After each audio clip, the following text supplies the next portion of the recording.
And welcome back to the Pretty Little Podcast. We're your hosts.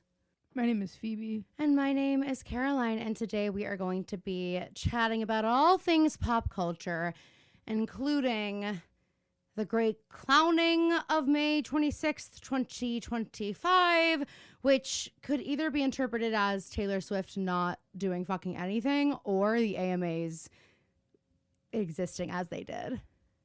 How bought into the theory were you?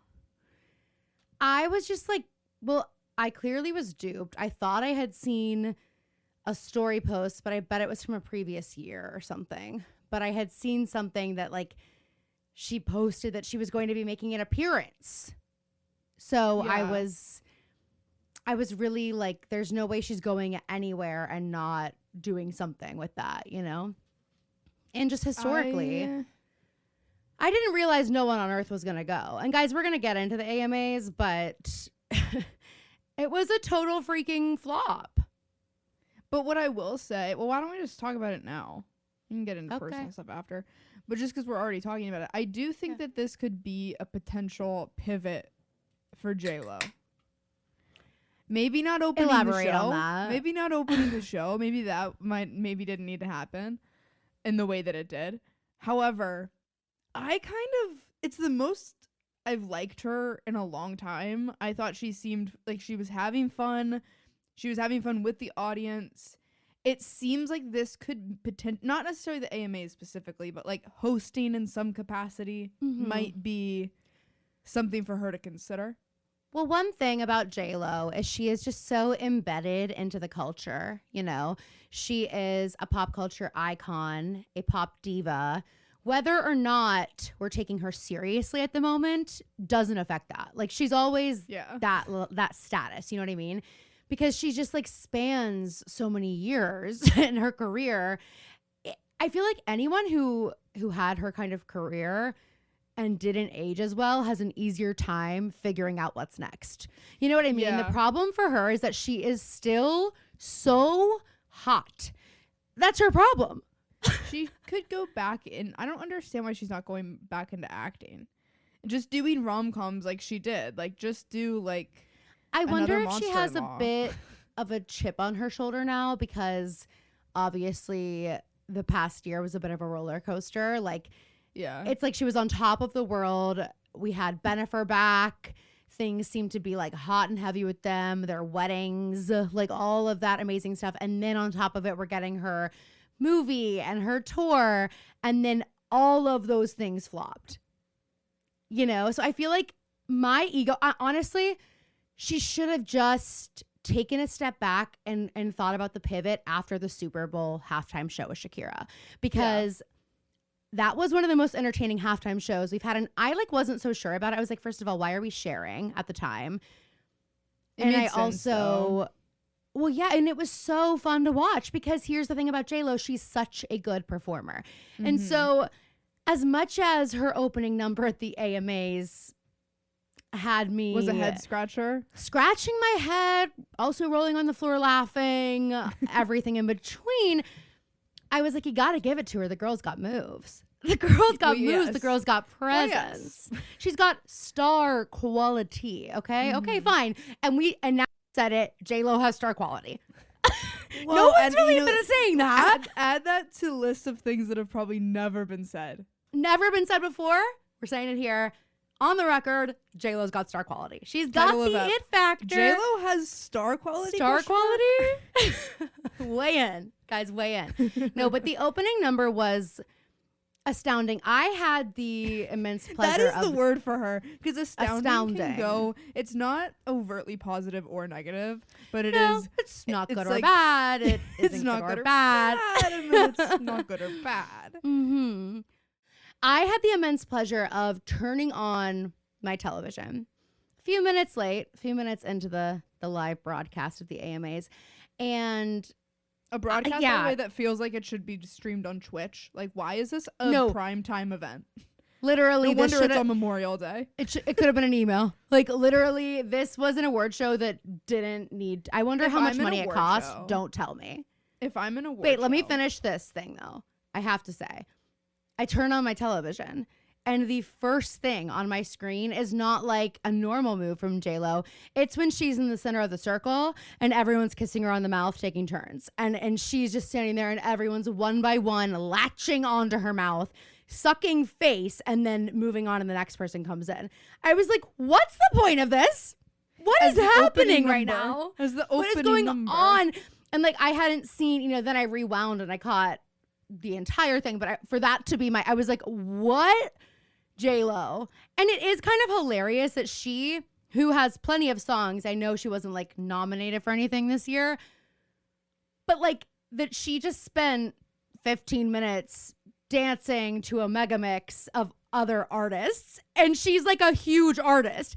So it's like we could have just had a dance team, a local Las Vegas dance team come out and do this. We didn't need J-Lo. I'm sure that bill was hefty. Oh, she might have done it for free.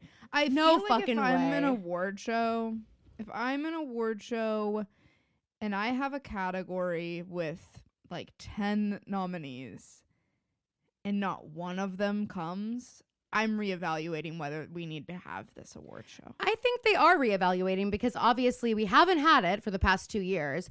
This was sort of like the tester. They're like, can we hang with the big guys? They're like, this is, and the answer I think is a firm and resounding no. But I also think they need to, Twitter has ruined fan voted awards. And I think that, because to me, Mimi and I watched it together, that kind of took some of the prestige away from the award show of like, totally. And I feel that way about the VMAs too. Like the VMAs feel like they should have some sort of academy or some sort of body that votes on it. I feel the same way about the AMAs. We have the People's Choice Awards for a reason. It just feels like that immediately in my head. I'm like, well, also you can guess. I was like, it's either Taylor Swift or Billie Eilish winning this Artist of the Year award. Yeah. And to me, it makes sense that it's Billie because her fans are younger and they're the ones engaging online in that way still. Well, I did have one. I mean, I do think it's kind of shocking that Taylor didn't win a single one of her categories. Like, Swifties are known for being the loudest, in fact, that's what typically we're like embarrassed about. We're like, oh God, we hope she doesn't win. Those kind of things. But I do think Billie's fans are younger. Do you think though, there was a little bit of snubbing happening here because people are also pointing out that when they were posting, maybe it was for like video of the year, I'm not sure, or record of the year, I'm not sure.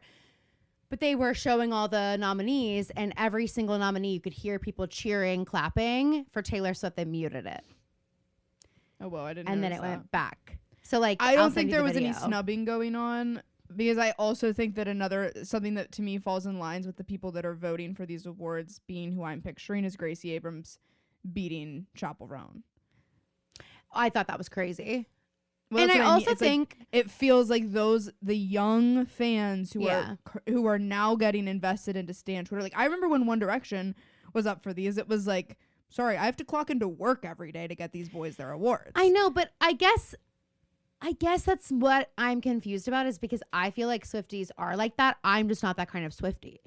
But like I feel like she's got the young fans. I mean, I talk to 8-year-olds every day who want to get a tattoo of her on their body, like.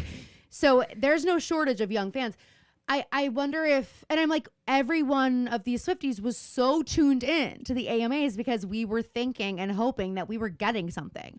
So you just can't tell me that they weren't going to do everything in their power to make sure she was there and winning. Well, my conspiracy theory is not that I do believe that it was an authentic. I don't think there was any snubbing going on, especially by the award show. And the voting. But what do you think about the muting the audience? Well, maybe it was too loud. but also. Well, then I wish they said that. Then I wish they were like, hey guys, for Taylor, we're muting it because the cheering is too loud. The cheering is way too loud. Maybe nobody cheered. No, that's not true though, because then someone was like shared what it was like actually there. It's the Taylor fatigue, low-key, maybe. But people were cheering there is what I'm saying. Well, then it was somebody too loud. shared like, Phoebe, why are you apologizing for the AMAs? I'm not. I just. Are you having a torrid affair? Who runs the AMAs? Are you and J-Lo hooking up or something? Like what? Why are you so defensive right now? Oh my god. Be honest. Be honest with your listeners. Here. Girl, we're unfortunately relatable. That's our whole thing.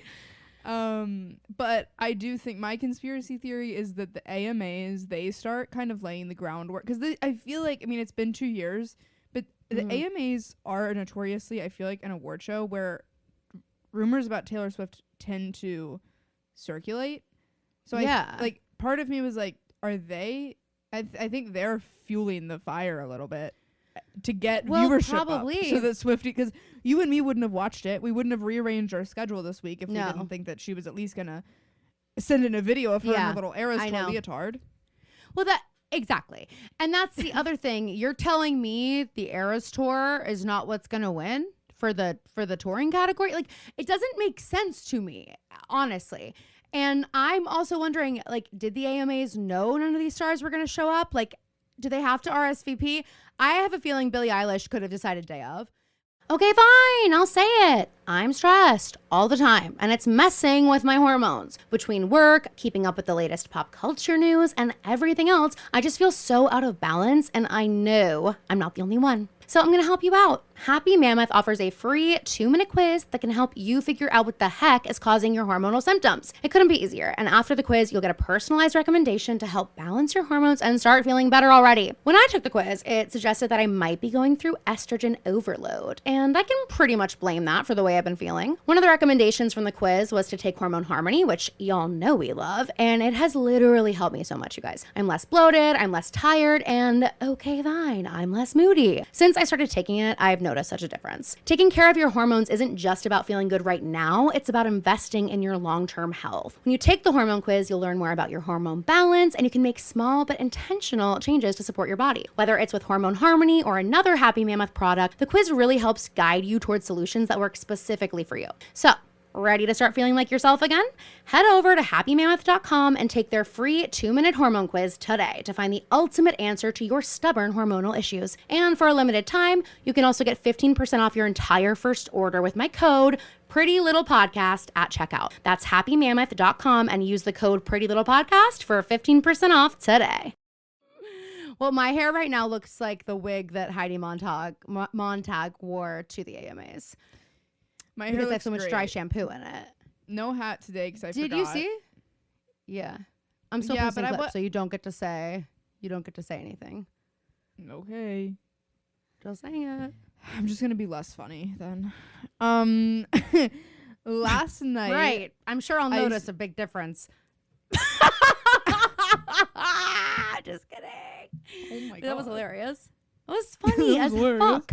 I admit it. It was so funny. Okay, fine. I'm going to talk about Peyton really quick before we get back into the AMAs.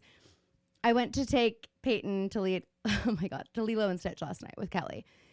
And we're like watching it. I cried like a baby, by the way. Is Stitch just Sid? Stitch is a mix of Sid and drama.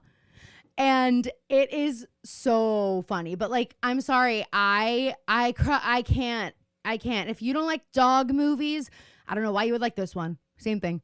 Okay. Just imagine Stitch is a dog. Okay. And if you don't want to see the dog, it's a happy ending, but it's hard to watch.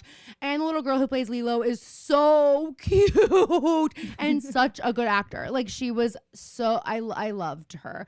Anyway, it was a really cute movie. But Peyton halfway through was like, I have to go to the bathroom. I'm like, okay, let's go. So we go to the bathroom, and I was like, okay, you go to the bathroom, and I'm going to go refill my drink. So I come back, and she's walking out, and I'm like, you may have to take this out. And I'm like, do you wash your hands? She like walks right back in. And she goes to the washing her hands, and she's like, I was calling with my friends at 7:17 this morning.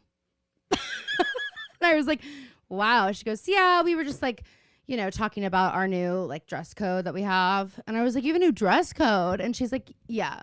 And I was like, what is it? She's like, it's just like blue and black and white clothes. And I was like, oh, cool. Do you like it? She's like, yeah, I like it. But I don't have the same Brooklyn t-shirt that the other girls have. And I was like, wait, what? And then she's like, and on FaceTime, right in front of my face, Brooklyn's like, hey, do you want my mom to pick you up for school? Not to me. Didn't include me. And then we like walk right back in the movie. Like, that's it. I was like, okay, now I gotta sit with this for the rest of this like, movie. Just something to think about. Just something to think about while you're enjoying your movie, sitting next to me, refilling your drink. Yeah. I'm thinking about when I was calling my friends at 7:17 this morning. I was like, okay, she could not wait to get that off her chest. She like needed to let me know about it. But I love the way it started with like a little bit of a hair toss, like, just our uniform. And it's clear to me that the girls have just decided that if you're in the friend group, that's the uniform for the friend group. It's not like a school uniform. And they have matching t-shirts that say Brooklyn on them. And Peyton doesn't and one have of the girls is named Brooklyn? And one of the girls is also named Brooklyn. I know. Keep up. Peyton, you don't want these friends. You don't want these friends. But I was like, oh my God. Like, we went from, yeah, I was to, yeah, but I don't have that shirt. And can you believe this? And then right back into the movie. I was like, oh my God. Kids are so funny. But okay, sorry. Back to the AMAs. You can take out all that about Peyton if you want. Okay. Where were we? Taylor Swift at the AMAs. I just am surprised she did nothing, and I'm like kind of annoyed about it. But do you think that the AMAs knew none of these celebrities were coming? Or did they like no show? Well, I feel like because I don't feel like some people knew. I don't feel like Alex Earl and Jake Shane knew they were attending a loser convention. Well, I don't think SZA realized that. I know that's why I think maybe you don't have to. I don't know. But what I will say is I wasn't surprised none of them showed up. Really? I was like, where are the stars? It used to be such an A-list event, but I feel like they stopped doing it because it stopped being that.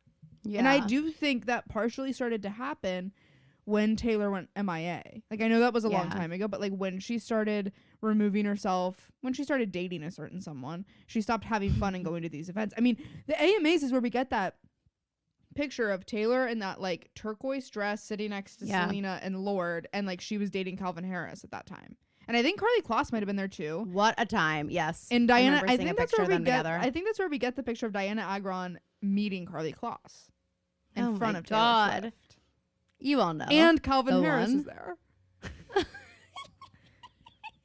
Why do we know everything about her life? It's not just her. I mean, I know a lot about a lot of celebrities, unfortunately. I read a statistic the other day that like your brain really only has the capacity to like really know like 3 or 4 people. And then your brain starts to 3 or 4. And then your brain starts not remembering details about other people. You have to prioritize, okay? Because they were like, we consume so much media and there's so many personalities now, and like you know so many things about all these people, but your brain is not designed to know like, that much about this many people, especially people that don't know anything about you. And my brain has been growing like forever. My brain has never stopped growing. It's why my head's so big. It keeps getting bigger and bigger and bigger because my brain's like, we'll make room. We understand it's important. My brain knows it. But here's the other thing. If you were to go to ChatGPT and say, hey, chat, what? My brain can only know 4 people. Who are they? I want to know what the ChatGPT inside my brain is funneling out as the response. Because, Taylor Swift is in that 4. Okay. Sorry, Anthony. Unfortunately, she's in your spot.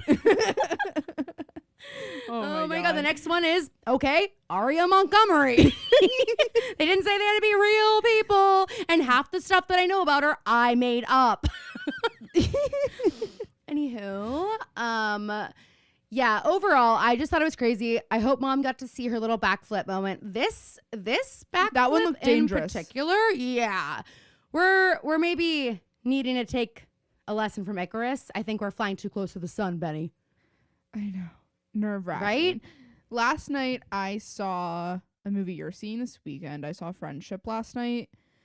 And, Wait. Back to the AMAs really fast. We have to talk about the Renee performance. Oh, we have to. Guys, all right. I don't want to be tarred and feathered in the town square for this. I don't like the new song. I don't either. You can tar and feather me all you want. I just don't like it. I just am like, And also, okay, it's boring. It's boring. I listened to, yes, it is. I think she thinks it has what Hot to Go has. Like, she was talking about how she was like, I had to like stop taking myself so seriously to write this. And it just reminded me of like how Chapel said the same thing when she was writing Hot to Go. Yeah, but it's not doing the same thing. And also it's giving like, this is where I think that we are like TikTok artists. And I don't even, the thing is that to me, she's not that. Like, I don't think she is a TikTok artist. She called herself that on Amy Poehler's podcast. I saw that on Good Hang. So, which I think is interesting, but I think sometimes when you brand yourself that way, even if subconsciously in your brain when you're writing, you're looking for those moments that are gonna be clippable in the song to become a sound. And it feels like this song is just that over and over again, like trying different, like kind of like shock factor lines. And it's just like this, Sabrina and Chapel make it seem so natural to like, and not that like Renee doesn't, like it's clearly like that's her vibe, like she's like also like in your face and like a little bit like, she's also such a good singer that I'm just like, that's the other thing. Not that like Chapel and Sabrina aren't, they obviously are, but Renee has led with her vocals for so long that it's just like it doesn't, and this does not feel as natural for her. If you're gonna change it, it's like you need to do something a little more interesting, like the "Leave Me Alone, Bitch, I Want to Have Fun" over and over and over. Oh my god, like vocal fry. There's no hook to the song. My lips just to match my nipples, like all of that. I just was, and then live, it did not have the effect. She sounded bad. She sounded bad. It was not a hit, and I kind of felt like the whole crowd was like, "What the fuck?" Like I got the vibe that everybody was that way. My consolation for her is that I love the hair. I love when her hair. I do love the hair. Her hair looks amazing. Looks I love gorgeous. this blonde. Yeah, no, she looks great. I don't love the outfit she wore. I felt like she looked like 40 years old performing. Yeah, it was Gap. Okay. Oh, not what she wore on stage, but what she wore on the carpet. She looked so much older than everybody. I didn't notice that, but I don't love it. A couple qualms really quick with Renee, and I love her. I really do, and that's why. Can I guess what one of them's gonna be? Sure. Did you listen to Good Hang? I listened to clips of it. Okay. I listened to like a really long clip of it. Okay. The language. Her language? Mm-hmm. It's not one of the ones I was gonna say. Listen, I do think when you're speaking to Amy Poehler, that's exactly what I was gonna say. That's not how we talk. I know that. I understand. We have mouths of sailors, me and Caroline, and our mom will tell you that. Yeah. And our mom will tell anybody she tells to listen to the podcast that as well. It's like, oh, but their mouths, they have horrible mouths. Yeah. But if we were in a room with anybody above the age of 35, number one, but certainly Amy Poehler, my language, you couldn't catch me saying different. the F word. Now, there's one thing where I'm like, okay, maybe Renee, you have to be you. And like, she's going on here to promote her music. And like, her whole thing is this. But I'm just also like, Renee, I know you know. Like, I know you know. And I don't always buy it with Renee. Like, I don't always buy it. And I'm like, do we have to do this character for Amy Poehler? On this podcast specifically, it felt like a lot. And I also it felt but Amy like did really well with with it. Like, yeah, she seemed into it. It felt like a little bit of a nervous thing at times. Like, I listened to that clip where she's talking about when she met Toa Bird. And I was like, also...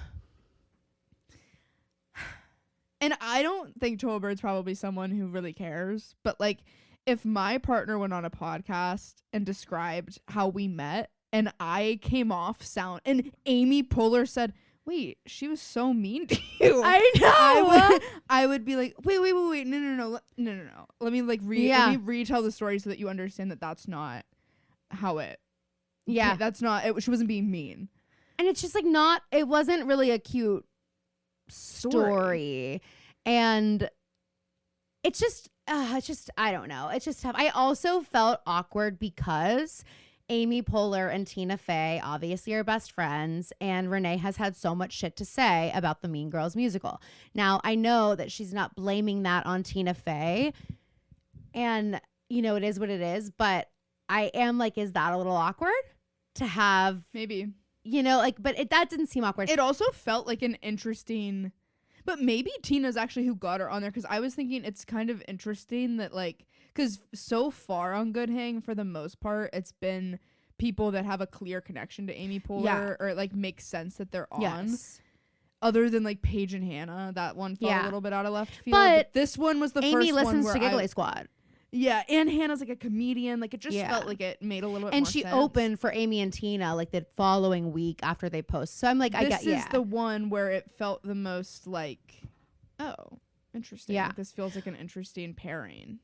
And one thing that was neat, so the person that Amy called for Renee was Cara Delevingne. And Cara was so excited to talk to Amy. Aww. Like, she was like, Amy Poehler, I love you. And Amy was like, oh my God, Cara Delevingne, like, I love you. Like, and she's like, have we never met? And Amy's like, Caroline, I love how Caroline's nondescript British accent that she does. This is just it. This is just it. And then Amy very was like, Jessa. Amy was like, I don't know if I would say Jessa is closer to Cara's accent. You know what I mean? Like that vibe. So that's just where I'm going. Anyway, Amy's like, no, I feel like I've passed you, but we never met. And Cara's like, no, because if we were in the same place, I would have grabbed you and been like, it's Amy also Millie Bobby Poehler. Brown. That's also her Millie Bobby Brown. Yeah, you're right. And she was like, Parks and Rec, like, literally got me through the pandemic, like, actually saved my life. And I was like, okay. So anyway, it was Cara Delevingne, but I was like, Cara seems excited to talk to Amy. Not that Renee didn't, but I was just like, you're playing it a little cool for me. I want to see you freaking out a little bit about getting to talk to Amy. I want people to let their inner Matt Rogers and out that's what at Cara Delevingne did. Like, she was like, this is so cool. She was like, okay, I'm gonna have to do something so I can come on your podcast. Like, that's how it works. Like, oh my God, I love you. Like, yeah, like she was literally so excited just to talk to her. And it was really neat. And then when Amy was like, oh, I talked to Cara, and Renee's like, that bitch. And that was like her response. And I was just like, oh, like, I just want to see you like drop the like, I'm too cool for this thing. You know, I don't know. But no, my qualm, I think that was one of the qualms. The other was about the way she spoke about her voice. And so she said a couple things. One, she says, Amy's like, where'd you learn how to sing? She's like, choir, I guess. Like, it was really just like listening to Beyonce and trying to do that. And Amy's like, so you never had any formal training? She's like, no. Yes, wait, but didn't you did. Didn't y'all have the same teacher? Yeah. Like, you did take voice lessons, Renee Rapp. You actually definitely also, did. Like, but then I don't want it to sound like we're like shitting on Renee Rapp, but like that, as someone who now could be a role model for people who want to sing and do what you're doing, what a disservice to them to be like, well, worse. I didn't go to lessons. Chapel Roan was like, and now I can sing so much better now that I go to voice lessons. Taylor Swift. No, and this is, it gets worse because Phoebe, then she goes, Amy's like, so what do you do to warm up? Do you warm up your voice before you sing? She's like, no, never. She goes, I do way worse. Lady Gaga I do way dead. Is Lady Gaga rolling in her? I'm like, Beyonce, the woman you love more than anyone, Beyonce would never approve of this. And I was just like, I don't believe my voice students to hear you say that, girl. Like, and I just don't need them to I don't believe you. She's like, I just get way too in my head. I like think about it way too much. Like, I do not warm up. I do way worse when I warm up. Like, I always do bad when I warm up. She's like, I'm shit when I warm up. And like, I was just like, why did you say that? Because I don't believe you. And like, I'm sorry, that is dangerous rhetoric. Don't be saying that. Please. Like, please. So anyway, I'm gonna find your email list and tell the parents of all your students, send your kids in to Caroline's lesson and say, I just listened to Renee Rapp. No. And she said, I don't have to warm up. Oh, she said, she just performed at the creme de la creme of award shows, so I'll listen to her. Oh my God. Like, I was just like, Renee, what? I'm sorry, you didn't warm up when you were playing Regina George on Broadway? I just don't buy that. Believe you. I don't believe you. But anyway, okay. The other qualm with her is the thing she said in the song about sex lives. Like, I'm sorry. I just think it's so uncool. We've always had a problem with that. Like, what about your fucking friends? Whatever happened to her friendship with Aaliyah? Mimi said Aaliyah reposted the song. Okay. Well, I've heard there was like trouble, and I would imagine there was because I'm sorry, Renee leaving the show basically was a death sentence for the show, and she knew that. And so for her to speak so like cavalierly and her edit like, on the AMAs, I thought was worse because she, instead of took my sex life with me, now the show ain't fucking, she's saying took my life with me, now the show ain't nothing.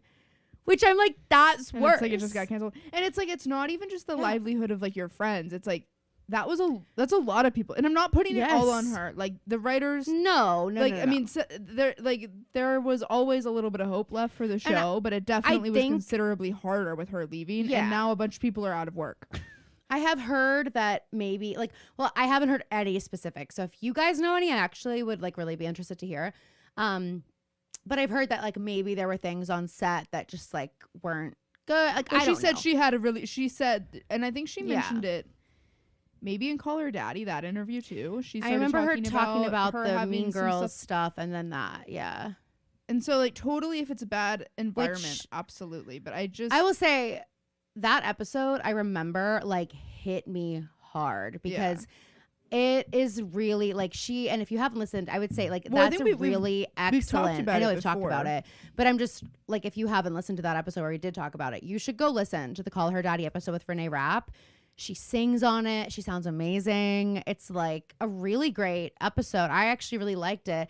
And anyway, she talks about being on Mean Girls and then being on Sex Lives and like just stuff with her body, and it's but I just think there's a way to speak about times in your life that weren't the best for you. Like I just think, I don't know, it's such a dangerous like line to toe, I guess, between like being, but it's just, she wouldn't be here without Mean Girls or without Sex Lives. So to an extent, I just feel like there should, and even if it's not gratitude towards those systems, gratitude towards the fans who liked what you were doing then, because now if you're talking about it like it was this terrible experience, like that makes the fans feel weird about it. It's like they can't enjoy it, or that they have to stop listening. It's like that idea of like with great power comes great responsibility. Like a lot of your fans now, because you had a negative experience, are going to feel this allegiance to you that forces them to stop watching and supporting other people, or maybe it was something they really liked, when it's like, do you care if they stop watching it? Like, you just didn't want to be part of it. But like now all these people, like the show gets canceled because nobody's fucking watching it because you left. And now the way you're talking about it, it's like, it just, I don't know. I think if I were on the show and one of her friends, I would feel really bothered by it. And I'm not either of those things. So maybe I shouldn't, but that's my take on that. I'm excited for more music from her because I think she's got the greatest voice besides Ariana Grande and Beyonce in our industry. Like, she is really a gift to the music world. So I'm excited to hear what's next. I was kind of hoping she would drop a single on AMAs. That would have been amazing if she did her next single, because Leave Me Alone just also isn't that fun to watch live. Like, it just wasn't. It's boring. Perfect live show. Yeah. So if she could have done a new single, even if it wasn't great, it just would have, I think it would have hit better. Anyway, that's all I want to say about AMAs. Do you have anything else before we move on to you saw Friendship last night? No, I saw Friendship last night, and I'm not a huge Tim Robinson fan. That's okay. You're saying that like you're scared I'm going to jump through the computer. I know you and Anthony love him. Hurt you. I know you guys. I don't have that strong of an opinion on him. I have not even watched all of I Think You Should Leave. There's just a couple sketches that are like so good. I know, but those like sometimes like you and Anthony have showed me sketches of his that you guys really love, and he just doesn't do it for me. Do you not like the sketch where it's like the give me that? I'm gonna eat the whole. Everybody likes it. It makes me laugh, but it's not my ideals. Like I mean that's so funny because everyone I've ever showed that to or who already knows it, it's like one of the great sketches. It's so fucking funny. I feel like you need to try it again. I think that's his funniest sketch. I think that's the funny that one, and also the get this shit off me. I like those are the two that I like. I don't like the drive-through one. I just don't think I've even seen it. That's where he like goes. He like does someone like pays it forward, or he pays it forward to the person in the back, expecting the person behind him to pay it forward to the person behind them. So he goes as quickly as he can around the drive-through and then like orders like a ton of stuff. And then it doesn't end up working. Oh, I have seen it. But yeah, no, I understand. But his sense of humor is just not for me. Anyway, what I will say okay, I don't know. I left the movie sitting in the car being like, I did not enjoy that at all. I'm shocked. But then I also was like, but I was laughing. Like, I did enjoy it to an extent. Did I? Yeah, I gave it 3 stars on Letterboxd. Oh no, Phoebe. Oh no. remember that thing you told me about how your brain only has room for 4 people? I think you yourself actually pushed yourself out, and now you don't even have 4 people. You're not one of those 4 people, so you don't know if you liked it or not. You don't know yourself well enough to know, but I know. Anyway. I know you. You're one of my 4 people, and you did. You loved it, and you also love those sketches I just talked about. But what I did love, and I read through a couple Letterboxd reviews of people who were kind of lukewarm on the movie as a whole, and a lot of people's consensus was, even though I don't find him all that funny, I was in a theater filled with people who do find him hilarious, like find him to be the funniest person alive, and that made it so enjoyable. There was this girl in my theater who like truly could not catch her breath, was laughing so hard. Okay, I can't wait to see this. I was like, so you were laughing at her. Yeah, I wasn't laughing at her, but it made the things funnier. Like, you're laughing at her. That's what the magic of the movies is. That's what they're telling you about. And is that they and Phoebe, we've been saying that. We have been. We've been saying get in the theater. Even though Caroline and I are always like, fuck when people are in here. This is you should have known I was coming. I wanted the theater to myself. But there is something electric about it. Oh, it's just when you get to watch a great movie and everyone in the theater, or when you watch a really bad movie and everyone in the theater is on the same page. That's how it was when I saw Hurry Up Tomorrow, which I'll talk about once you finish speaking about your Well, when I saw Saving Mr. Banks, experience. It was literally, we were in the Galleria, old Galleria. Oh, God. And the horror. Packed. Not a seat was empty. Why did Mom love that theater? Like, Mom, were you out of your gourd? On the outside. Was it? It was kind of like I guess before you're inside of it and sitting in there for 2 hours, yeah. And you never forget when we went to, you weren't there, but Mom took me to go see Where the Wild Things Are, because that was my and you had to leave? that was my favorite movie or book as a kid. And Mom and I had to leave because it was so disturbing. But we were at that Galleria, and Mom saw the manager on the way out, and she goes, "That is not a kids movie." I love when Mom decides. Mom's like, "Hey, director of the movie theater." Mom, you know he's just the director of the movie theater. He is not the director of that movie. Well, I appreciated last night when we go to Lilo and Stitch. I give him my tickets, and he goes, "There's not an end credit scene." Oh, whoa, that's so nice. I was like, "Oh my God, thank you." They're probably so sick of people, because now it's like every movie, people waiting, and then they can't go clean the theater, especially in an but they're so annoyed by it that they're like, "We're gonna start saying it," and I'm like, let's normalize it. I don't need the suspense. I'm going to look it up anyway. And unfortunately for me, if there would have been someone who was saying that shit, then I would have been like, okay, I'm not going to miss the second scene after Sinners, which I did. Yes. I missed it too, but then I watched it online and I was like, okay, it wasn't that much. The first one was the one that was like, whoa. The second one we were talking about Inspired by the Valley. We were talking about our hall passes the other day, and I was like, I think Michael B. Jordan. It's Michael B. Jordan. I do. So fair. I mean, I just think. And God forbid Haley Steinfeld says that that's hers. Oh, I mean, I'm sorry if I'm her husband, Josh Allen. Is that his name? My theory is like Josh Allen maybe got an early cut of the movie and was like, okay, I gotta put a ring on. I gotta get before this press tour starts where they're like flirting the whole time and standing next to each other. She needs a rock on the hand. Because also, what a beautiful couple they would be. Like, oh my God. I mean, Michael B. Jordan, like in that movie especially. It's crazy. Two of them? Two? All that to say, Paul Rudd is cute. The movie, I just think that Paul Rudd's a national treasure. Yes. Sometimes I haven't seen Kate Mara in something in like ever. Like throwback? Like, it's been so long. House of Cards. I really just know her from American Horror Story. Oh my God. Maybe a couple other things. Did you ever watch House of Cards? I mean, I know it's no, because I was too young to watch it, and then by the time I was old enough to watch it, it was like we knew everything. It was disgraced. Yeah. I will say 2 things up Bronwyn Newport really quick. Number 1, can't believe all her dogs are named after House of Cards characters, and she's as liberal as she is. Like, oh my God.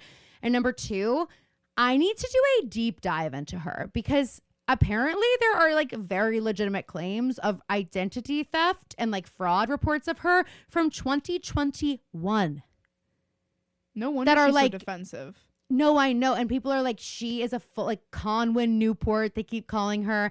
And so, anyway, I'm going to be doing a full deep dive. You see what Meredith Marks just posted on her story? And someone was like, and so it begins. Fiction is like, the lie through which we tell the truth. Okay. Albert Camus. Like, I honestly thought that was a Meredith on pills quote. And by the way, guys, quote. Looks like a create post. Looks like an Instagram story create post. Oh, but it's definitely not. Just her leg. Definitely. And I also need to say, Matt Rogers, same thing this week. He posted something as well, and I could tell it was not a create post. And I was like, he posted something, and he was like, "Guess what's in my bag for the Epic Universe opening?" And everyone's like, "Poppers." Glad they got to go. I'm so glad they got to go. They looked high as kites, and I hope they were. Actually, been single-handedly been making me want to go.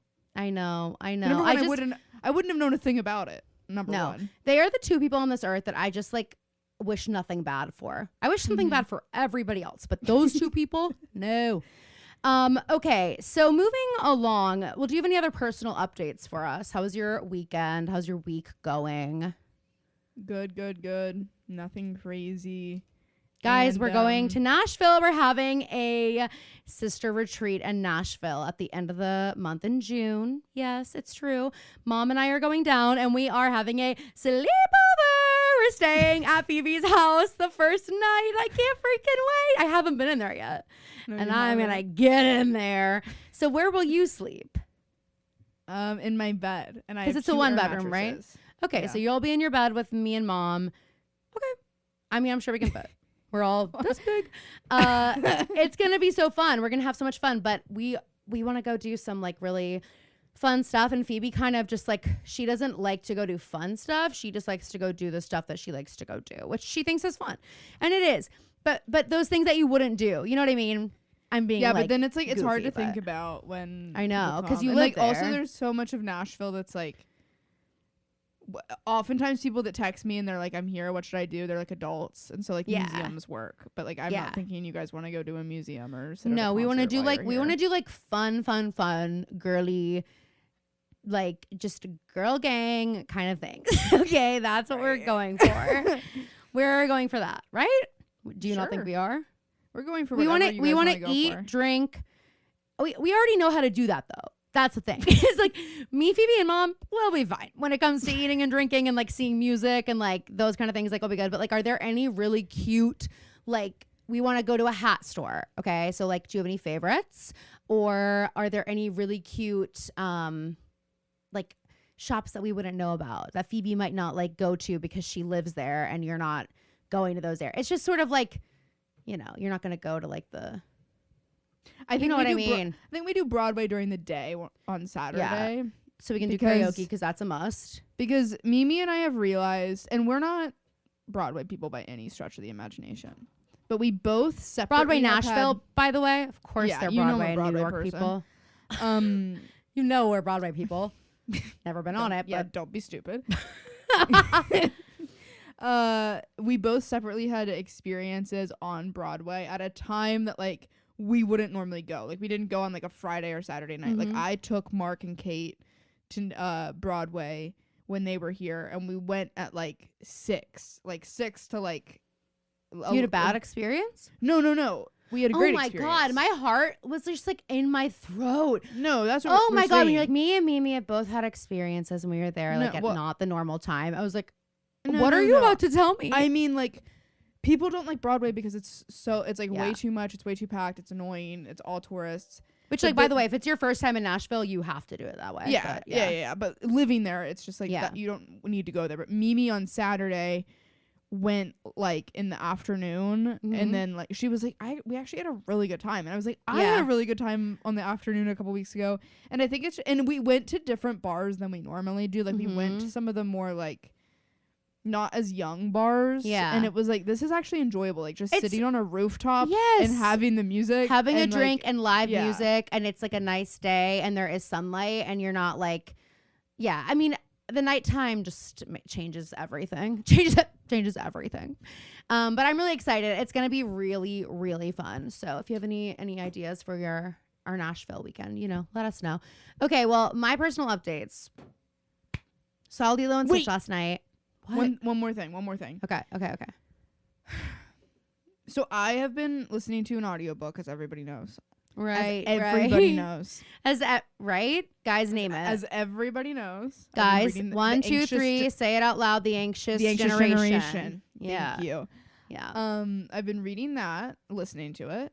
And forcing everybody else to listen to it as well. I have 18 minutes left. But I didn't know that Spotify, even though I'm a premium paying customer, and I have been for like a decade. Yeah. I only get 15 hours of audiobooks to listen to a month. Or so you have to wait for June 1st? Or you can I have to wait till my payment period restarts. Oh, so my God, I have which is 2 weeks left. How much do you have to pay? Well, you could pay $13 to get for 10 more hours. 18 minutes? Well, to get 10 more hours of audio. But still, like, are you going to immediately start another audiobook that you're going to be committed to? Fuck you, Spotify. Guess what I did, Spotify? Downloaded it illegally somewhere? No, I got a library card. Fuck you. Because why did I think you already had one? Well, I have one in Pittsburgh, but I don't have one here, which I guess in theory I probably could have used for this because I'm going to get the app Libby. Okay. Which is an audiobook app, and you can just check audiobooks out on an app on your phone. Oh, that's and it's like good to know. Still, you have to return it. Like, you have a certain amount of time to finish it. But if you have library cards are free. Great. And this is like, fuck you, Spotify. I'm not listening to audiobooks on your service anymore. No. Get out of here. And also, Spotify just pissed me off a lot lately, so they can just be in the doghouse. Yeah, don't think I didn't notice that create button. Yeah, what the hell is that? I noticed it every time I open the app. Yeah, I noticed it every single time I open the app. What were you thinking? Don't fuck with my muscle mem, okay? You're going to regret it. For sure. You know what I thought about doing a couple weeks ago? I thought about fully taking our podcast off of Spotify. No, I thought about removing our podcast from Spotify. And then I realized a lot of you guys listen on Spotify, so we can't. But that's how annoyed I am. But also, Apple also is really annoying, just so you guys know. I have a running list of notes in my phone of ways Spotify could be a better platform. Perfect. And one day when they call us and they want to hear, we'll say, give us $1 million and we'll tell you, and then I get half. Make us the new Alex Cooper. And you can then you can have this list. You can have this list of our tweets. It's like do you remember when Lily, when she was a kid, she was obsessed with this app, this like dragon app or something. And she came up with, this is actually so precious. She had like pages and pages of ideas. Oh my God, stop. Of like different kind of like variants, like different things that they could do. She sent it to them. Oh, and do then we have copies? We have She never hears back. She never hears back. Of course. She updates the app. No, wait, this isn't real. This is absolutely all real. Of her updates were there? Not all of them, but a lot of them. Can you believe that? Okay, I'm smelling a lawsuit. I'm hiring Brian Friedman. Because I want everyone to hear about it. Anyway, back to your updates. That's so funny. Guys, I saw Hurry Up Tomorrow last week, and I don't think I really got the chance to talk about it. It is the worst movie I've seen in so long, you guys. Okay, first few things I need to say. No dialogue for like the first 30 minutes. And spoilers, okay? It opens with Jenna Ortega setting fire to her childhood home and driving away. We never find out why. What happened there? We talked about this on the Patreon. Her mom calls her, is like, why'd you do that? And she's like, Mom, I can't talk right now. Her mom was like, oh, well, guess what? I can't do anything but talk because I don't have a house now. Hey, why'd you do that? Hey, why'd you do that? I can't talk right now. I have the weekend tied up. Yes, the weekend. Actually, the weekend, because did you guys know he's playing himself? He's playing Abel / The Weeknd. At one point, you see Jenna Ortega's phone background. It's a picture of The Weeknd, and it says The Weeknd on it. I was like horrified. I was like, wait a minute. So then in this universe, are you telling me, then I guess I'm meant to believe that's actually Jenna Ortega and his best friend is actually Barry Keoghan. Right? Because if you're playing yourself, she doesn't get to be Jenna Ortega. If I was playing myself and Sabrina Carpenter was playing Caroline, then it's like, well, she has to be Caroline.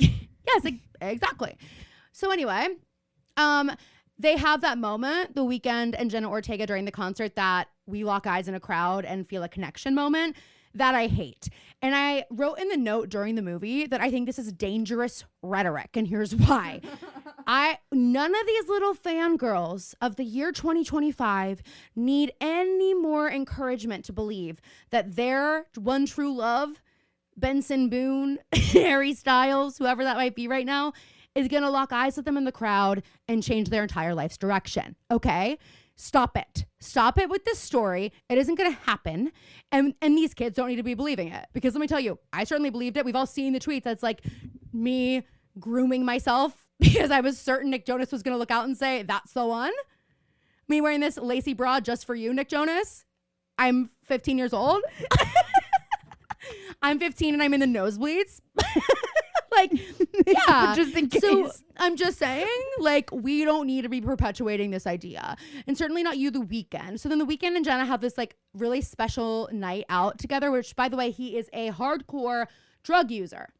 Now, I've heard that this is true about The Weeknd before, but I'm like, again, is this autobiographical? Because you're playing yourself. So are you just showing us, like, how much of a problem you have? I hope not. And how much of, like, an abusive partner you are? I hope not.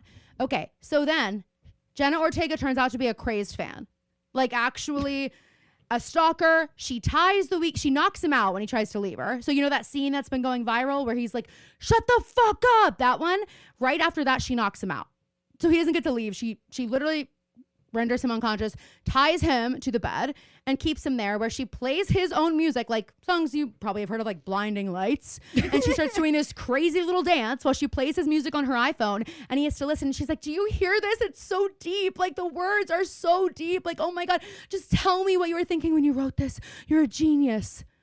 And he's playing himself. I can't. And then at the very end, it's like, was this I don't know. He was an executive producer. So was Jenna Ortega. I know that really just means you have like a financial investment in this, but I just want to say, Jenna Ortega, you are too good for this. And The Weeknd, if this is the second project you're doing where you're basically like, let me do something about my own life, kind of. And I'm going to be this like fucking this following horrible Idol guy. Where he plays like this terrible person. Well, he plays a terrible person in this one too. Unfortunately, this one he kept his same name. I couldn't believe, and then I was like, what is Barry Keoghan doing in this? Like, how are all these people in this? Like, there's no, it's the most bizarre little thing. And then I was like, is this supposed to be a cautionary tale about vocal health? Because the whole time he has like no voice because he keeps doing all these fucking drugs and he keeps pushing his voice, and he's like gets a vocal scope. So if you're curious, go see, Hurry Up Tomorrow, because there's a whole vocal scope moment, and he has nothing on his chords. I'm like, I don't believe that for 1 second. His chords look perfect. No way. He just has to go on vocal rest for a little bit. He can't sing. He leaves in the middle of a concert because he can't sing. Maybe it's because he doesn't warm up. His chords are fine. Oh, maybe that's why. Yeah. Well, his chords obviously aren't fine because he can't sing. There's just like no nodules or anything. And then at the very end, he's like on forced vocal rest because he's tied up and like has no water, and he's like whatever. And at the end of it, he sings, and that's how she like sets him free. Like, he literally at the end is like, and it's like just his face singing, and then she like is crying and like unties him, and then I'm sorry, she covers him in gasoline and lights him on fire or something, but he doesn't die, he lives. You don't know if any of it's true at the end, if any of it happened. I'm like, did The Weeknd just have a dream one day and he was like, this is cinema, and like decided to do it?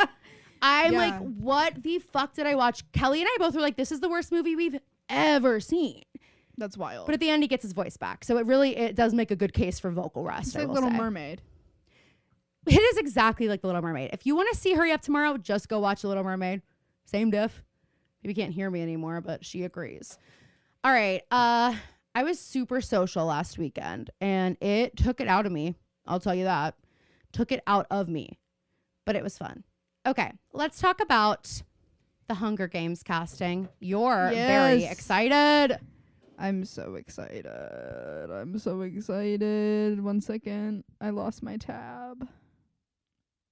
Road Warriors, you know we're obsessed with all things Bravo and all things Charleston. So on our most recent trip to the Low Country, we had to stop at By the Way, the new neighborhood bar and restaurant from Southern Charm stars Craig Conover and Austin Kroll in partnership with the Uptown Hospitality Group. We celebrated my 30th birthday there, and I have to say, like, the cocktails, the vibes, the service, immaculate. My favorite drink was the lavender gimlet, Empress gin, lavender lime, clarified milk. It was so pretty, so delicious.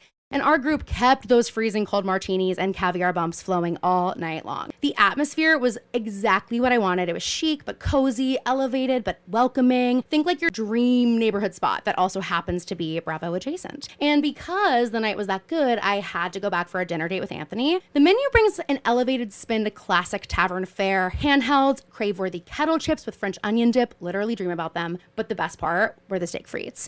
Anthony and I split it. It's a grilled prime New York strip with garlic butter, chimichurri, and perfectly crispy shoestring fries. Oh my God. Pro tip, go on a Wednesday during happy hour from 4 to 6 p.m. They do half off select wines, bubbles, their signature Blade and Bow Old Fashioned, and the steak frites. It's such a steal, and honest, I cannot recommend it enough. So make sure you add By the Way to your Charleston itinerary and follow them on Instagram at ByTheWayCHS to see the menu, the vibe, and all the Bravo approved bites. And if you go, tell Craig we sent you and save us a martini.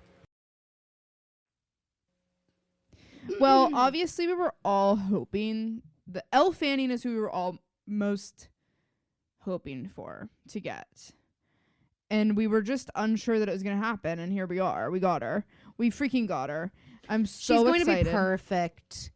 She's Do you perfect. think this movie, I feel is crazy gonna be better? saying this. No, well, I know that. But do you think this movie could win Oscars? Could be an Oscar. Yeah. Mimi and I just had this conversation. Okay, what yes. I think yes. I'm like, you're not casting these people. You're not without getting throwing your hat in the ring. You're just not. You're not getting Kieran Culkin. All these people were either nominated for or won Oscars. Like in the last year, they're not doing projects that aren't putting them in that ring again. I just don't think they are, unless it's like Marvel. And I just I can't believe how accurate but also another one that we're obviously super happy about is Jesse Plemons yes. playing a young Philip Seymour Hoffman, which is playing Plutarch. I mean, it could not be more perfect casting there. Obviously, they look so similar. They look amazing. We've got some fresh faces for Haymitch, but he looks just like Woody Harrelson. Yeah, he does. Is that Woody Harrelson? Did I just get that so wrong? Yeah, that's Woody Harrelson. Okay, I love Woody Harrelson. I am, as much as I fucking love Kieran Culkin, I am curious. It's going to be really different. I was talking to Mimi about this. I think that it's going to be I think it's perfect. And he's playing, I haven't read the book. Who plays what? What's the guy's name again that he's playing? I can't remember. Caesar Stanley Flickerman. Tucci played him. Wait, right? Caesar Flickerman. Okay.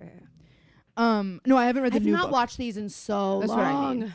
I didn't read the one that just came out, which is what this movie is going to be. Okay. I also obviously you can only do this with a series like The Hunger Games where it's already so popular and the movies would be successful if you made them.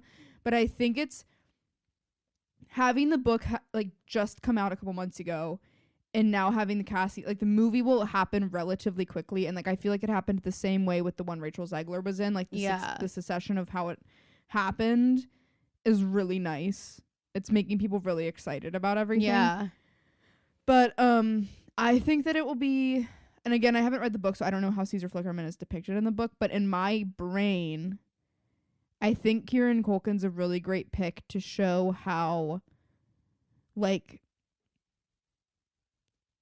even though Caesar Flickerman is super quirky and flamboyant and all this stuff, there's still a rigidity to him and how he is complicit and not just complicit but active in what the Capitol is doing. Well, it's he's like Jekyll and Hyde. He's got he has his mask that he puts on. There's that great scene of Stanley Tucci where he's in, I don't remember when he's coming up or something, and he's completely and then he gets up there and he just comes to life, and it's, I think Kieran Culkin will be great at something like that.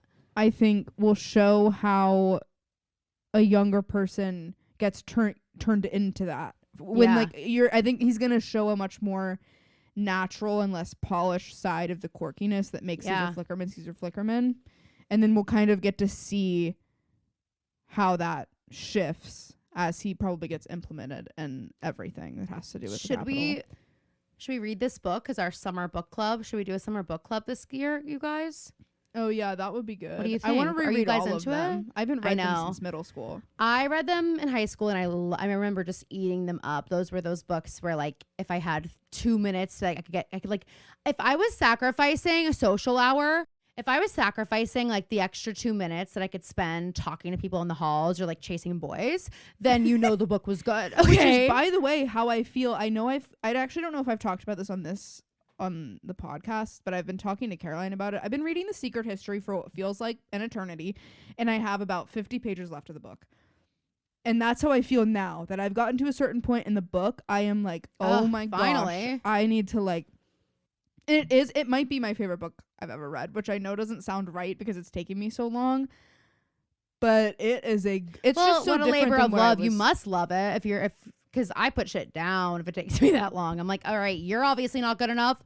I love the way she writes, but also the story is like so fascinating and the characters are so interesting. I just got one of my friends who's already read the book. She's rereading it because of how I was talking about it. She's like, I need to remember why I loved this book so much. You're an inspiration and an influencer. Yes, and we did know that. We did know that. But I would recommend it. But I feel that's how I feel about this book. It's like I don't want to, like this morning I read some before work and I was like, I don't even want to go chase boys right now. I just want to keep reading this, which is what work is, just chasing boys. All right. Anything else to say about that? Let us know, guys, if you want to do a summer book club this summer and if that book would be fun, or if you have another suggestion, let us know. We want to do some fun stuff this summer. I just need to like put in a quick complaint. I won't listen to it, but like, what the fuck, Tate, with this song with Morgan Wallen? And I hate that it's number one and it's her first number one. It sucks because it just like, it also like bums me out. Like, I'm like, wow, he has that many fans. Yeah.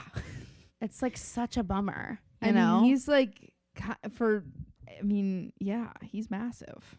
I know. It's him, Taylor, and Drake. Those are the people that lead the charts. That's so crazy because I literally, like, in my world, I don't know a single one of his songs. Like, he doesn't exist to me. Except when he snubs Bo and Yang. And then he really is on my radar. Then he's actually very much on my radar. I'm just like, it's disappointing. And do you think this means something for Tate McRae? We'll see. It's like, feels like it's died down. Like, I haven't seen that many people talking about it since it came out. And honestly, when it came out. The song? Yeah, I feel like the discourse was today. The discourse really started and was really at its peak, I feel like, when it was announced. And then the song came out last week, 2 weeks ago, and I don't see that much about it anymore. Okay, then. Well, we'll see what happens. I mean, I think that the thing is, there have been pop divas who have done so many problematic things, and they've been able to bounce back. Yeah. So I don't know that there's going to be like a real lasting effect from it. Well, Whether exciting Broadway news. That's not for me to say, but I do think that's what's going to happen. An exciting Broadway news, you guys. We're getting a chess revival. 1956. Oh, my Budapest was rising. This is what makes me think of Press Conference, which is my favorite song from chess. Hang on, I need to get in my mind. Return and deserve such a beauty. Tough not to crack. Why do you persist with vicious attacks of gracious remarks for your opponents? It smacks of a lack of conviction. Admit you're under duress and that your only skill left is for money, not chess. If Soviet life's as grim as you claim, then how come your boys are so good at the game? There's no hope of getting it done in this game of mine. In fact, you shouldn't have come here. You should have resigned. Will that be Leah? No, that's the ensemble underneath them. It's so fucking good. Oh my god, I love chess. Caroline once you don't was know in chess. Actually, guys, chess is the show where I was told, hey, the reason you're not getting the roles you want is because you're not 90 pounds. So fun fact, it was my audition for chess that made that happen. Still did the show. But I love chess. Now we know how much Leah Michelle weighs. Now we know. 90 pounds. So guys, the cast was announced and I'm like, okay, if you weren't already familiar with chess, which I don't blame you, it's not like compelling really if you don't already know how good it is. the name Chess never made me want to listen to it, but it is like a pop rock opera. And it's based on a true story. Like during the Cold War, these two like huge chess players, I don't remember their names, but they were like pitted against each other. And then there was Florence Vassi, who was his second or something. It was like really crazy to have a girl as a second, and she was like even better. Well, and then she's a love affair, with both guys. And it is so good. Adina Menzel was in it. What? When we were watching the AMAs, there was this commercial for Sheriff Country, but we had just seen a commercial for Fire Country. Mimi goes, I want to watch that so bad. And then they like announced this new Sheriff Country show, and a girl comes on the screen to like introduce it. She's the sheriff, the main character. And Mimi goes, oh. And I was like, wait. Oh, this is a girl show? It was such a natural, like, she just like didn't even mean to say it. And I go, ugh, I am so tired of woke. We all know women can't be sheriffs. And Mimi was like, that's what I'm saying. Oh, you're joking. Mimi was like, that's exactly my point. But similarly to how women can't be sheriffs, women also don't play chess. Can't play chess. This is nonfiction. Hello. This is fiction, I mean. Anyway, this is actually nonfiction. Phoebe's just being funny. It's so good. Go listen to it if you haven't already. Okay. It's amazing. And it's coming to Broadway in October, I think, with Lea Michele as Florence, which is going to be, you guys, I mean, you saw Idina Menzel played her mother in Glee. It's perfect casting. And I don't know who's playing Svetlana yet. Can't wait to learn. It's the other girlie. And then also Aaron Tveit is playing the American. Love of my life. American chess player. And you know, he's a Broadway heartthrob. So this is going to be great. So if you're not on board with chess yet, you need to go listen. Caroline and I, for the 8 millionth time, we have to go. Every time there's like a Broadway Every time there's any show. And we're like, how are we gonna get there? We'll be there. This one, I'm dead serious. This one, I'm dead serious. And we also say that every time. And to tell the truth, I really wanted to see Lea Michele and Funny Girl, and I was going to try to go secretly so that none of you would know. And I didn't. And by none of you, she means me. I mean Phoebe. No. I was going to try to go because I was like, are we like not allowed to go see her in this show? I don't know. But I feel like now we're allowed to go see her in a show. So I will be there because we've also got Aaron Tveit. And frankly, not to be like a brat, but I'd rather see Chess than Funny Girl. Yeah, that's fair. The music's more fun. There's like 1 or 2 songs that you're like really excited to hear from Funny Girl. And also I feel like Lea Michele was like announced like early spring, and that's just like a tough time. Like fall, I feel like, I don't know, for some reason I'm like, oh, that makes more sense to go up there. I don't know why. Okay, let's talk about some other people's business really quick. I want to dive into Justin Bieber and what the fuck is going on his Instagram. Obviously, I put it on our story, his initial caption when Hailey made the Vogue cover. And he basically talks about one of their biggest fights they've ever had, which, hey, Anthony, just take some notes really quick. Don't ever do that. Don't ever go on Instagram and start writing about one of the biggest fights we've ever had. It's a good thing you said that because he constantly is looking at Justin Bieber as an example. And he's like, this is, yeah, no, exactly. I think a lot of men are. Yeah, and then he writes, and during that fight, I told her you'll never be on the cover of Vogue. And we kind of talked about this in the Patreon, but like how sinister to tell your wife who like is a model, probably even a top model, that she's never going to get something that like her friends are getting, something that like is like in reach, you know? Mm-hmm. And to say that to her, it just feels like such a dagger. Like, I do not believe in you. For reference, picture Caroline's partner or my partner saying that to us. Like that would be like, well, they can't. They probably can't picture that. They would never say that because no one could ever say that to us. But like, it's like if they could say it to Hailey Bieber, they could maybe say it to us. I know. It's like that. It's as shocking as that would be. That's serious. If not, maybe a little more. Well, probably not. Jokes aside, it is as if Anthony were like, well, you're never gonna be nominated for Best Podcast at the Golden Globes. Like, that probably is true. But if Anthony said that to me seriously, well, Anthony during would a never fight, say that to you. I know. Obviously. For one of a million reasons, but one being he probably doesn't know there's gonna be that category. But two though, the real issue here is that he actually like believes in me, and I don't think he would ever even have that thought. It's just like, Anthony, what a nasty thing to say. Of the boy in the TikTok that I described on the Patreon, where the girl is secretly filming him and says, "Do you think I could ever be on the cover of Vogue?" And he like doesn't even look up, and he goes, "Yeah, yeah." And she's exactly. She's like, "Really?" And he goes, he's like, "Yeah, for sure." No, 100%. That is the same energy. And that's like what you kind of want from your partner. I don't know. By the way, girls, that's what we should be getting from our partners. And I just think the fact that like he said that when they were fighting to her, it's just such a statement of like, I don't believe in you. I think you're a joke. And like a lot of things that the public, I think, says to Hailey a lot. You're not supposed to hear those things from the father of your child. And like, yeah, totally. Your husband. You know, it's just horrible. Your husband. And not to like, I don't know. So I thought that was insane. What I thought was more insane after that was what Selena Gomez did. Oh, great. Did you hear? Didn't see this. Okay, so allegedly, this is all alleged. I don't know. But allegedly, Selena messaged Hailey after this. And Hailey opened it by accident and like didn't know how to respond. And apparently had like Kylie get involved somehow. I don't remember the exact details. But where'd you hear about this? On like TMZ. Like Selena apparently DM'd Hailey and Hailey accidentally opened it. And then Selena put on her Instagram story, which I don't know if you've seen this. Hang on, I'll find it. Selena. I know. I'm like, what are we doing? So, and like this is an Elle magazine article titled Selena Gomez shows support for Hailey Bieber after Justin posted what he did. Okay. So, while her comments made headlines, her husband, Justin Bieber, posted an Instagram about her achievement that also drew some attention. In a since-edited caption, he revealed details about an argument they had where he told her that she would never land a Vogue cover. Yikes, I know, so mean, he admitted. He went on to apologize for trying to, quote, get even with her during the fight and asked for her forgiveness for the comment because, quote, clearly I was sadly mistaken.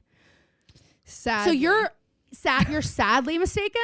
How about like, I'm so happy that I wasn't right. I'm so happy you got what you wanted. How about also, I'm not asking for forgiveness because I was wrong. I'm asking for forgiveness because I never should have said that. Not because now, oh, well, guess I was wrong. Sorry. How about sorry I fucking said that to you? Oh, okay. So Selena Gomez liked the photo that Sephora posted about Rhode coming to Sephora, which I'm really excited about, which I think is sweet, but Selena liked that.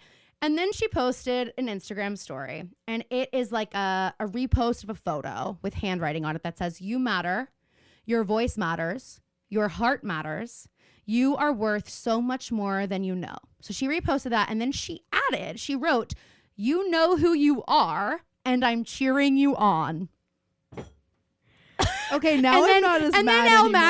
And then Elle Magazine wrote an entire article about how this was definitely about Hailey Bieber. So we're not crazy for going there. Honestly, she's done so much worse. I'm happy with this behavior from Selena. I know. The messaging, if true, interesting choice. I don't love it as much, but the post is fine, I think. But it is kind of insane though. But the best thing is liking that. The liking that Rhode is coming to Sephora is fabulous because Rare obviously is such a great partnership with Sephora. Easy for like if they don't say anything or do anything to support each other as brands, it's easy for the fans to be like it's Rhode versus Rare. They really run with it. To be that way. Yeah, completely. And I mean, I for one love both brands. I am very excited for Rhode to come to Sephora. I've never used either, but really, you've never used Rare Beauty? No. Oh my God, that's crazy. It's so good. Well, I mean, it really is. I have a fresh face every day. I know, but that is crazy because I just feel like that's one of the brands that like you do have makeup. I feel like that is one of the brands that like you would just, because it's like right there when you walk in usually anyway, and you like Selena.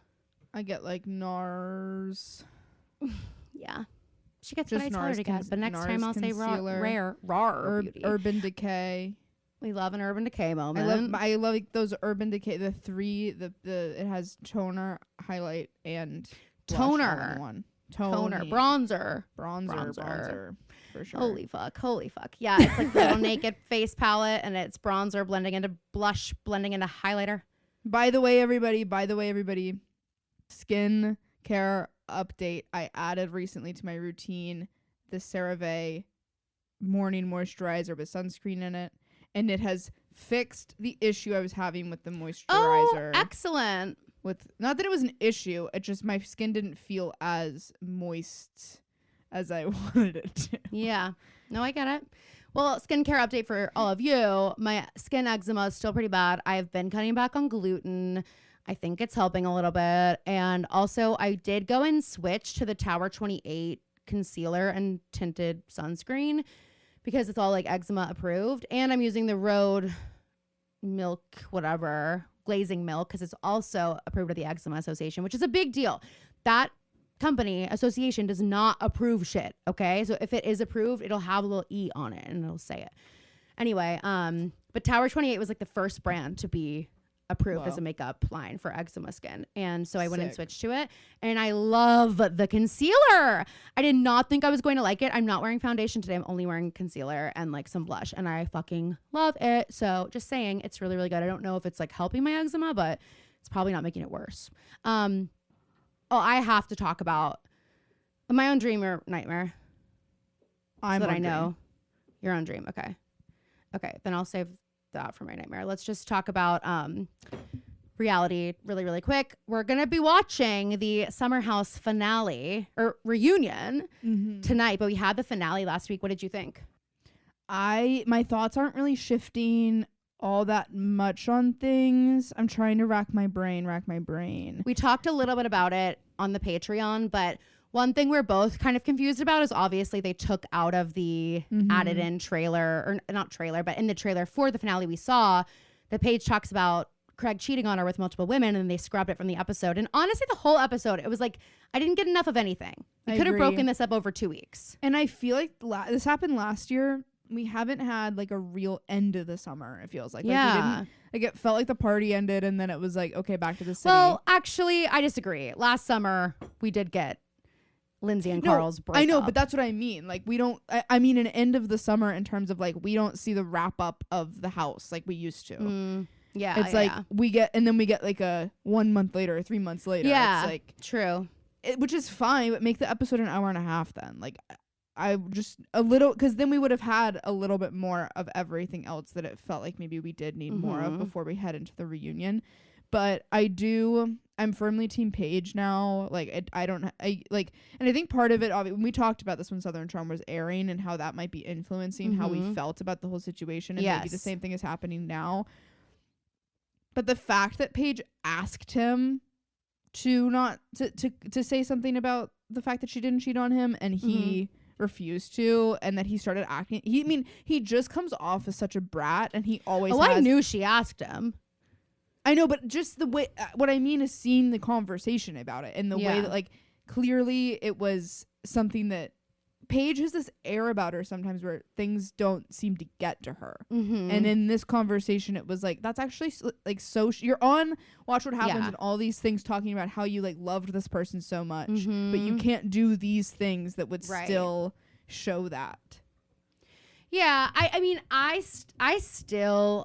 I'm team Paige. I said on the Patreon too that I think like neither one lost or won the breakup. Like I think at this point, far enough away from it, this was the most tame Bravo breakup we've had in a long time and probably will have. Especially considering how long they were together. I mean, look at what we're getting from Lexi and Jesse. Like comparatively, I just think it's like, okay. But I do still feel, and just because I am like a bitter person as a human, I think if my partner broke up with me, and even if like we don't think Craig should have been blindsided, he obviously was. And maybe that's because he was living in delusion, but like that is how he felt, you know? You get broken up with, you can't believe it. You thought you were going to get married. I don't believe he had a ring one bit, but I believe he thought Paige was his forever. Yeah. And then you remember like right in the aftermath of that, she's like out with that guy and everyone was like, whoa. That so was in crazy. the moment, it felt like, well, maybe she did cheat on him. Like we all kind of thought that. And so for me, I think if I'm Craig and I'm like trying to get over you and I'm hurt and devastated and heartbroken, like I'm not going out of my way to do anything nice for you. Even if I did love you so much. And like, because imagine, just think about a breakup, like how fucking mad you have to hate that person to get over it. I'm not doing anything to make their life easier when I'm the one who got dumped. Like that's just for me. That's fair. So I do understand her asking him to say that. And if he's like, well, I don't know for sure that you didn't, like, I don't fully believe this, then I could see him not saying anything. Now, if they had both ended on super amicable terms and it was like a mutual, then it would be totally different. But it's very clear that like she broke up with Craig. And I do think he was living in delusion. I think the signs were there, and I think they are much better off without each other. And I'm definitely like, I don't think Paige was wrong for breaking up with him. I think it was the right thing. I was like bummed when they broke up, but it definitely was the right thing, especially after seeing all of Summer House and seeing like their lives were just not going to match up. And I'm sorry, but you shouldn't have to date a secret hater. Look at Justin Bieber and Hailey Bieber, you know? It's just like, why get trapped and have a baby and then be stuck with a secret hater? It's also sorry how I feel about Zach on Secret Lives of Mormon Wives. And he just went on Vile Files, and I listened to a little bit of it today. And Nick Vile is like ready to absolve him. Nick Vile's like, I'm really impressed with your growth, like whatever. And I'm not even on this call. I think he's constantly trying to embarrass and belittle Jen on camera. I'm still so behind, but I did just watch the conversation. We talked a little bit about, I had to rewatch episode 3 because I was on someone else's Hulu and I couldn't remember where I was. So I rewatched the scene after the party. Yeah. When Zach is like, she's like, you need to acknowledge that last night wasn't okay. And then she kind of likens, and she says like right up front, she's like, it wasn't as bad as how you reacted after Chippendales, but it kind of felt like that. And it's like a switch goes off in his brain. Yes. And he's like, don't do that. You see what you're doing. And he's not the only one that does it. Dakota does it too. I noticed at the party, which manipulative I can't aspect, stand. And they're friends. Dakota, what I couldn't stand about Dakota at the party is the way they're all so, and it's no wonder, they're all so childish, the way that he'll like repeat things. He'd be like, oh, I don't do this for you. Oh, I'm not your partner. Oh, I'm not this. I'm not. And then it's like, and he does it to everybody. It's so embarrassing. But that is what Zach was doing in this conversation with Jen. And then he's like, I'm done. So this is done. I'm not having this conversation, so you don't get to have this conversation. Well, and I felt like, you know, as soon as the cameras are up, Zach is on his best behavior. He saw what happened last season. So I believe and that's why I really was upset with Demi and Jesse for that. Because I was like, you put Jen in honestly a dangerous situation. And like, I think you knew that. And sending her home where there aren't cameras, we don't know how he reacted. It obviously wasn't good if Jen is now electing to have this conversation about that on camera. I think there is a reason that a lot of these conversations happen on camera, and that may be protection. I think it's a reason a lot of reality stars stay on reality TV, because it is protection. If people are there watching you and filming you, you are less likely to have something horrible happen to you on camera. You know, that's other than, you know, a woman throwing a drink in your face, you know? So I just thought it was really interesting. And then his inability to do that, and he has to leave. He doesn't want to be filmed if he's going to have an honest reaction. I thought it was very telling.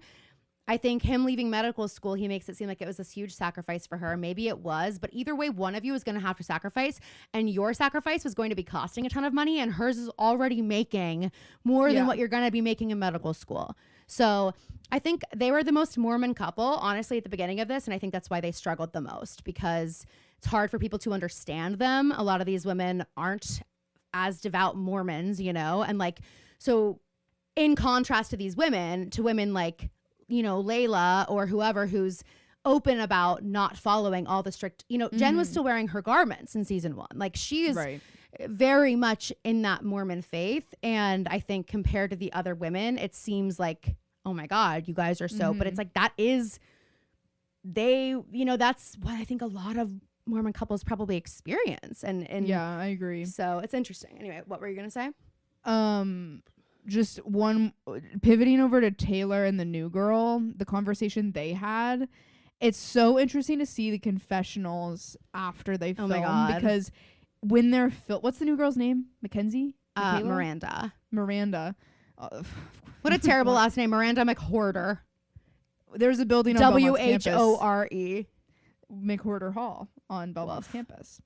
But Taylor is, and here's the thing about Taylor, and Caroline and I were talking about this. She's one of those crazy people that you can't help but kind of admire, because they might be crazy, but I don't think she's ever gonna lie. I think she's telling the truth 100% of the time. I totally agree. And I think she is just like, she is who she is. And they even say on the show, they're like, she is the least interested in like this life. Like, she they're like, I don't even remember the last time Taylor did a brand deal. Like she's only wearing sweatpants. Like that's Taylor. Like that's just, she shows up places completely inappropriately dressed in sweatpants. And we're like, what the fuck? Like, but that's Taylor. And it's like, that's also, why all these guys like are obsessed with her, because she just like, she is like the pick me girl, but she's not a pick me. That's just who she is. Exactly. So people who are trying to be like Taylor, and I think it's very easy to hate that girl, but I mean, she's got a lot of flaws, but I do like her on my TV, and God, that girl is so freaking pretty. And she's so blunt. Like, I just love how she's like there was Layla was talking to Demi about Jen, and she's like, well, I just don't like what Jen did to you. And the way they talk, like, Jen is not this vindictive person that they think she is. I think she's very much trapped in a situation, and she's trying to survive it. Right. Taylor's sitting between Layla and Demi, and Layla says that, and Taylor goes, what'd she do to you? And he's like, well, like mid bite, she's like, what'd she do to you? Yeah. And Demi goes, well, I mean, just that like she's like vindictive. And it's like Taylor's like, okay. No concrete evidence. Yeah. But the conversation that Miranda and Taylor had, where Miranda's like, I wasn't doing the stuff that you all were doing, and Taylor's like, yeah, like, you were. Like, and then she goes into her confessional, and she's like, yeah, we did this and this and this. Well, do you see what she's doing now? And Miranda's watching it, and she goes, yeah, I mean, I guess that's all true. Okay, then why did you lead into this season? Like, Miranda, why are you here, girl? Did you know what you were walking into? Did you know? I saw this TikTok of this couple that was watching the show together, and I love when boyfriends just like latch onto the show, but they still don't really like Anthony know what's got into it going on. And he halfway through the season, he looks at his wife or girlfriend and goes, when are they going to Montauk? He thought that they were talking about a trip. Oh my God. To Montauk, because the way Miranda keeps so going, funny. I'm not even in Mom Talk yet, and he thought like in the Montauk group chat. What's gonna happen when we get there? He's like, oh my God, we're not even in Montauk yet. That's hilarious. I was going to say one more thing about Secret Lives. Well, currently Taylor is taking somebody down on social media because there is another person who was like involved in the swinging. I think this is the woman whose husband actually left her for Taylor, like for real. So there were like, I guess that happened with multiple people, but anyway, she's come on and completely denied it because he went back to her and like they're like having their family again. So she came online and was like, no, like I was not part of this, whatever. So Taylor comes online and posts videos of them making out, texts of the girl being like, I'm in Mexico, just like wishing I was kissing you. Like she just posts all of it. And then she's like, yeah, the girl deleted all of her social media, but it's fine. When I see you in person, I'm going to do this too. She goes, you can run, but you can't hide. That's her caption.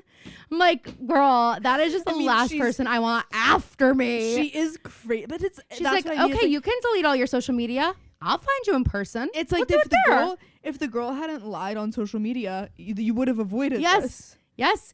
You're acting you should know who you were dealing with. Yeah, like come on, women. This is an amateur hour. So anyway, Taylor, Frankie, Paul for president. All right, want to do our rotations? Yeah, I'm first, and first is gonna be extra toasty Cheez-Its. When I went to Atlanta, that was all that was like there. Julie was like, I just opened it, sorry, but this is all that's in here. I was like, no, it's perfect. They were delish. I just forget how good. They never buy them, and they're just so good. They are so good. Next is Jake Schroeder. I talked about him a little bit on the Patreon. He does the song TikToks where he. Oh, right. Yes. I love when he does his body percussion. That's hilarious. He's so funny. He is just like, and I actually think that like, I know what he's doing is joking, but like it's like how we talk about it's actually Cohen. Good. Like it's good. He can sing, and it's like smart. Like some of the like the rhyming is smart. Anyway, I love him. I think he's so funny. And lastly, is a girl on one of my walks from last week. Last week I was walking in Atlanta with my headphones on, and I was walking up this hill, and I was in like a really safe area, not a lot of people around, but like apartments everywhere, businesses. It felt really, really safe. And then I feel like I'm walking, and I feel like I don't hear anything from behind me, but I feel like 2 limbs grab my waist and like something between my legs. And I obviously freak out. And it was this girl's dog. She had 2 dogs. She was running with 2 dogs. And I did not know where this was going. Well, neither did I in the moment. That's why I had to tell the story like that. And immediately, like, when I realized it's just this girl running, I'm like, oh, it's like what I was like not mad. It was like whatever. And she was so nice. She stopped. She was like this young girl, like so sweet. And she goes, that must have been so scary. I am so sorry. And I was like, yeah, that she is a girl's girl. Like that yes. is like have like some people, like I was talking about last week on my nightmare rotation, like some people wouldn't have taken the time to be like, I know that I'm sorry that I just did something that was probably like, you probably thought something really bad was about to happen. And I'm really sorry about that. Oh. I was like, that is so sweet for someone to take the time to be like, and the dogs were really cute. But it was the scariest moment of my life. That's so scary, Phoebe. I would have lost my mind. Wow, that's really scary. I'm glad you're okay. Holy fuck. And I'm glad that girl realized what she did. No. And I hope she listens. I hope you gave her a card. All right. First up on my nightmare rotation is the Etsy witch. Have you heard of the Etsy witch? Well, there are lots of them. You mean the Etsy snitch? The Etsy snitch, yeah. I want to talk about the Etsy snitch, the WIPA violator. Guys, this is the funniest fucking shit I've ever seen. Okay, so this girl posts a TikTok. This is something that would have happened to our little sister, by the way. Oh, 100%. She's basically like, I paid for a love spell on Etsy from an Etsy witch, and she fucking found the guy on social media and told him and sent him like everything. And so then we have the confirmation item, ultimate powerful obsession spell, become his only obsession, extra strong love spell. I bring back X. Example, binding and obsession, same day casting. Okay. Quantity 1, price $15. Spell cast within 9 hours. Okay. Girl, $15. She goes, I paid $15. She did all of that snitching for $15. She literally just does it for fun, it seems like. I'm scared to expose her because she might turn me into a frog or something. I'm like, no, yeah. But I'm sorry. Bitch. What a pick me witch. How dare you? How dare you? I hope her shop got reported and taken down so fast. All you other witches out there, carry on, but take heed. That is evil. Hey, Lana, get after her. Are you a good witch or a bad witch? Oh, I think we know. I'm sorry, that's diabolical. How could you? But imagine, Phoebe, I would leave the country at least. No, it would be worse. At least leave the country. I don't know what else there would be to do, but at least I'm leaving the country because I'm sorry. Imagine, I mean, what kind of person are you putting that kind of a spell on? It's not like a famous person. Like, that's someone in your life. That's someone who probably knows you're interested and isn't interested in you. Or like, what if it is an ex? We ex? shouldn't be placing these kind of spells, you guys. An ex, and they get an email from my fucking Etsy witch that's like, hey, just want to let you know your ex or this girl in your life paid me money to cast a spell on you to make you fall in love and become her, quote, only obsession. Imagine, I'm like, first of all, that kind of thing you should only have to undergo something that embarrassing in high school. Or middle school, okay? She did look to be a full-grown young. adult. No, she's How in her old is 20s. She's in her 20s, so she's young, but she's a full-grown adult. I'm like, that, to have something like that following you when you're 25 years old? Girls, if you're 15, it's going to die down. No one's going to know in your adult life. Girls, I know we're desperate. I know we have to stop buying bleak, spells on Etsy. But this is not it. This is not the answer. Let's instead of paying $15 to get a love spell, let's pay $15 at a third location. Let's pay $15 and sit at a coffee shop for Let's pay $15 an hour a week for therapy, okay? Or as whatever you can spend, whatever it costs, really. Because here's the deal. People are like, this brings into a lot of like questions about like free will and ethics. I'm like, yeah. It's a love spell. I don't really think it's working. Sorry if I'm offending any witches who listen to this podcast. But that witch should get her witch license revoked. Well, she's not listening.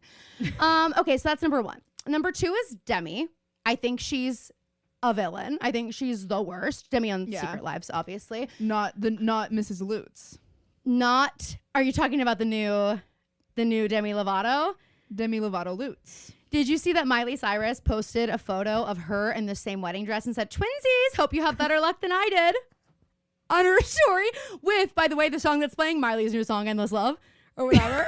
Oh my God, I get remarried. Oh my God, we have to have another but wedding. they are in the same dress. That's so Twinsies, funny. hope yours goes better than mine did. Gorge. I mean, Demi Lovato is one of the most beautiful women and she just people looks so, on planet Earth. Healthy and like happy and like full of light again. I hope it continues. I feel like I'm really happy for her. Yeah, she looks fabulous. I hope that it's everything she ever dreamt of. All right, and finally on my nightmare rotation, I am going to put eczema. Guys, it sucks. It really sucks. It's driving me nuts. It's making me like have to stop eating gluten, which is like fine, but not really. It sucks. And so if you guys have any fave gluten-free foods, let me know. But it's just so annoying, and it's really itchy, and it's really painful, and it's ugly, and I don't like it. And it's really messing with my self-esteem a little bit. I'll be honest. Okay, fine. There, yeah, I said it. I don't look in the mirror and say, "Oh my God, look at that dancing queen" anymore. So, which is what Caroline is known I used to. Everyone knew it. Everyone knew that. She says it every morning. Everybody knew that. Look at that dancing queen. Everyone said, "Look at that dancing queen," and it's like no one else even doesn't know. So that's it. That's it for that. Okay, guys. You are going to want to tune in this weekend to our Patreon, because we are doing for tier 3. We're doing a Smash pilot recap. That's right, Smash. It is currently on Broadway, nominated for a Tony on the same street that Megan Hilty, who was in the TV show Smash, she is nominated for Tonys, and Death Becomes Her on the same street. How poetic can it get? Okay, it's about the making of the Marilyn Monroe musical called Bombshell, and Catherine McPhee is in it, and Deborah Messing, and Brian Darcy James, and Christian Broad. Like, everybody is in it. It's so good. So we are going to be discussing it in depth, that first episode, and I think Phoebe's going to get on a kick, and she's going to finish it real quick. I just have a feeling. So that's coming up this weekend. Let us know what you would like to see from us next month on the Patreon. Go listen to our Pretty Little Punch Bowl. We posted it this week for tiers 2 and 3. We love you guys so much. Thank you for listening, and we will see you next week. And splat. Splat.